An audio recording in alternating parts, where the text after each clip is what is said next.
Okay, I want to start today off by asking a question. Who here likes money? Okay. Who here wants 100 grand? I knew that. I knew it was coming. I knew it was coming.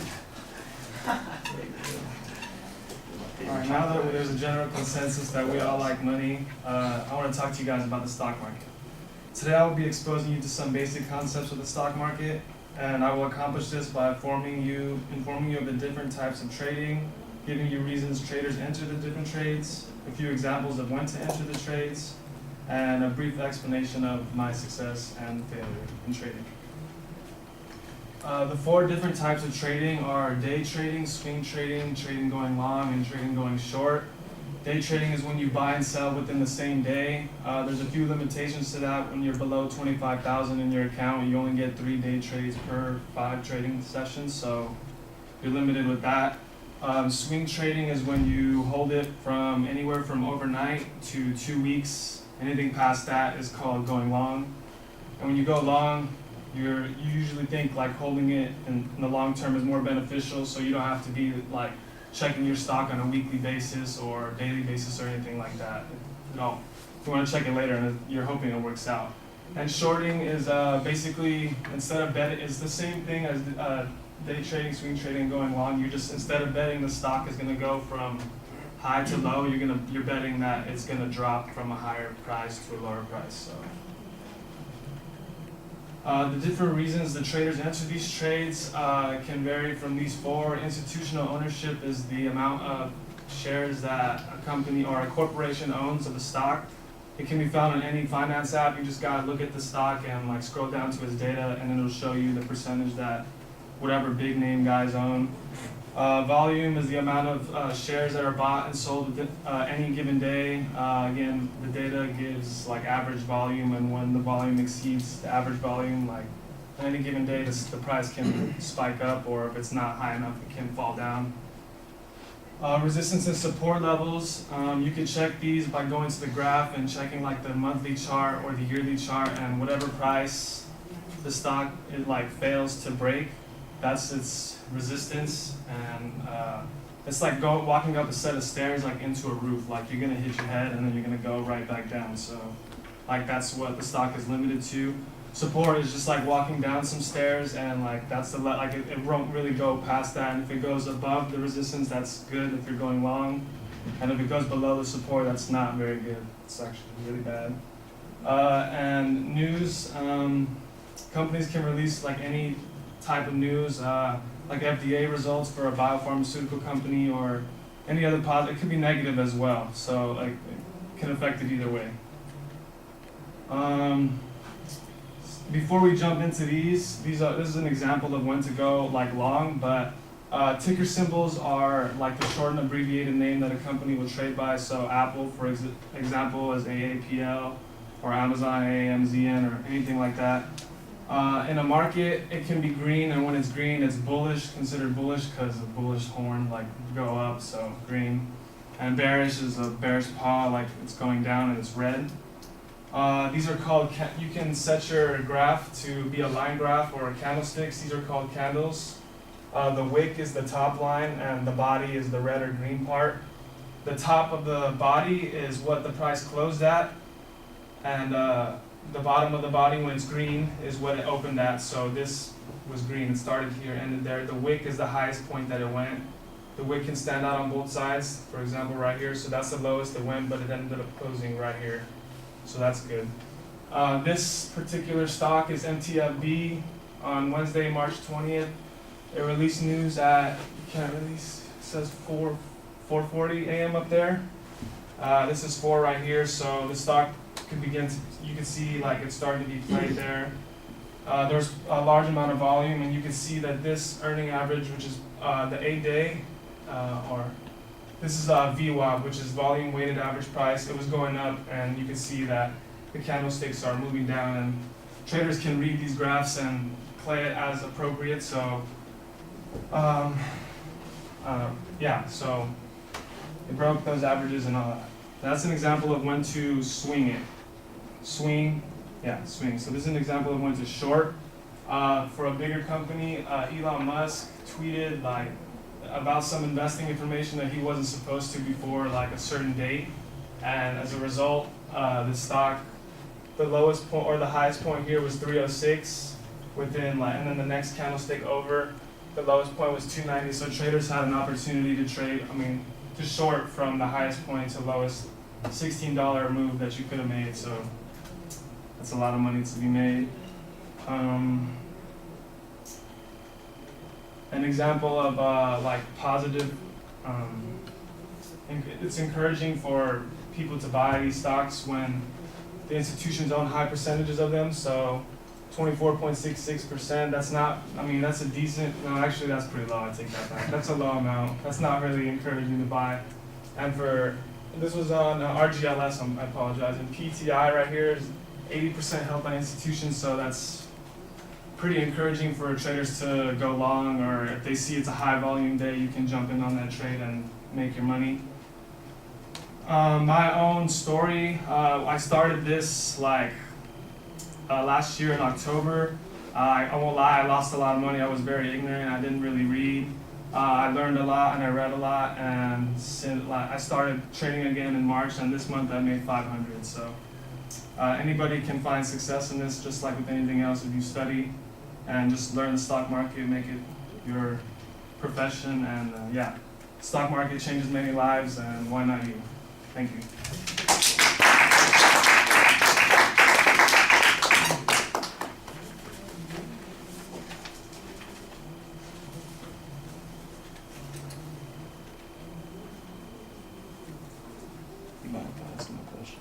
Oh yeah, you can ask me, not a problem.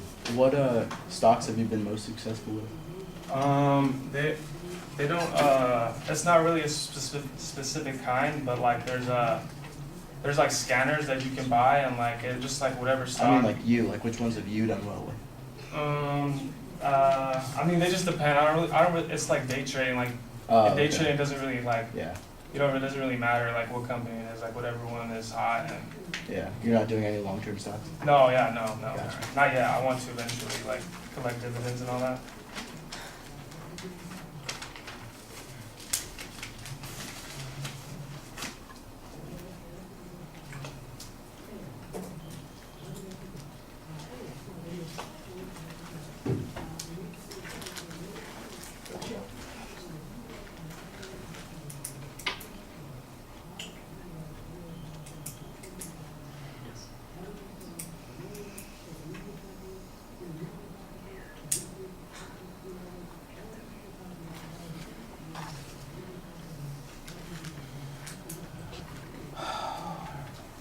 Adrian, what did you think? At first, I thought your attention grabber, your audience grabber was kind of cheesy, but since you gave me $100 grand, I thought that was pretty generous of you, so thank you. But your preview was very clear. You just stated the different types of trading, reasons why you should trade, when you should trade, and your success and your personal experience, basically. But one thing I do feel like you should have done better was that anecdote at the end of your personal experience should have been in your introduction, and you should have just kept the three reasons, or your three subpoints in your main body, the different types, reasons, and when you should. The way you explained the visuals, I thought could have been a little bit more clear, and you could have just spent a little bit more time on it, because I just barely found out what a tick was and a candle, and it was kind of just like a lot of information. I just could have, just a little bit more time on the visuals. And your transitions, I felt sometimes where like it was just like, okay, I'm done with this sub point, and then I'm just gonna go to this sub point, and just it's kind of like reading like a list, kind of like that. But overall, I thought you were very comfortable up there, and it was really good. All right. Yeah, Eric, I think the main issue here is this too much technical stuff that you're trying to introduce in a short amount of time. Your speech is only 6.5 minutes, so it's 6.5 minutes, and the first thing you start off with are definitions of 8 terms. So we're having to understand those 8 terms before you get to the more complicated stuff, and sometimes those 8 terms I think need a little bit more illustration, some additional visualization for us to know exactly what you're talking about. I still, I have a vague idea about what they all mean, but if you had to ask me what it was by, going short, I'd go, well, I know you're betting on stuff going down, but I don't know exactly how that works. How do you put your money into that and say, is it like gambling? I'm betting on the prop bids on Super Bowl day, who's going to score the first field goal, or who's going to fumble first, or who's going to turn it over on a running play or something like that. It's like, there's just so much of this technical stuff that you get into early on, and just as we're absorbing that, then you get to the more technical stuff, and it gets complicated. The visuals that you have, for instance, it's very hard to see. They're small. I mean, they probably look pretty good to you because you're up next to them. I could not see any of the script. I mean, I could see that there were words up there on the left side of the pages that you had, and you even made reference to some of the stuff that was going on in the activity there. Yeah. I couldn't make it out because it's just, it's not sharp enough with the lighting in here. Maybe if you wanted us to see that, probably turning off half the lights would have helped a little bit. But even with that, when I'm looking at the graphs, I can see some information on the graphs, but there's a lot of information there. You've got a lot of different colors, a lot of different spots on the graph.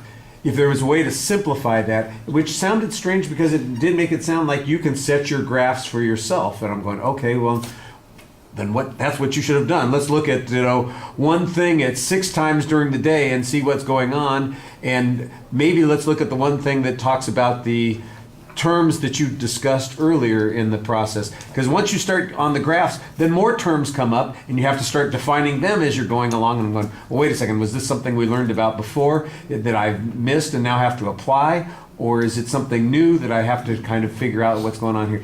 It's just a lot that you're trying to do. I think that's the problem here, the main problem with the speech. On the other hand, you do have a grasp of these things. I think a couple of ways to fix this and make it work better for you.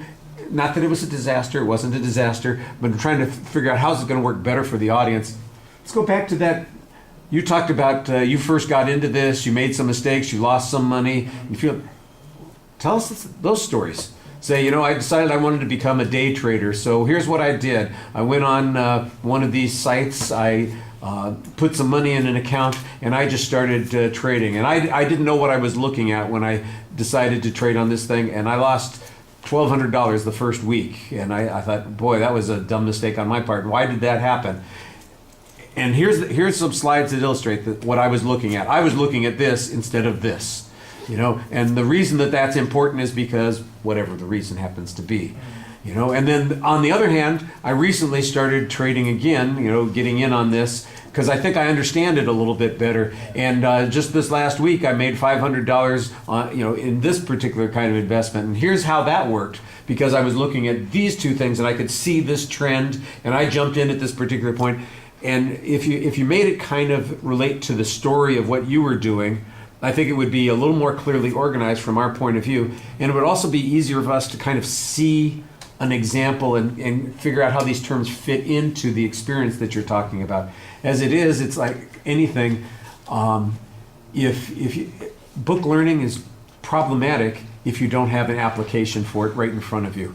If somebody tries to tell you how to work a software program on a computer, and they just show you, here's a slide, here's a slide, here's a slide, here's a slide, do this, and say, so now you know the program, and then you're supposed to go and do it, that doesn't work. You have to be able to do those things and see them being done and have them illustrated for you. And that's kind of what we needed here, is that we needed a little bit more of that illustration. I think your ambition exceeded your grasp a little bit, but I think you had a good idea about what you wanted to say, and that worked well. And you started off being pretty organized, and I think you stayed organized for the most part, but you do get sidetracked by, like I said, all the technical stuff that's going on there. And the visuals, if there's a way to simplify a couple of things, because there's just too much. I mean, I know there's a lot of information that you have to look at one point, but we have a short window to understand that. If you could remove some of those factors that are in the visuals and say, let's look at this one thing at a time so we're not having to look at everything else, it would probably be easier. Okay. All right, thank you.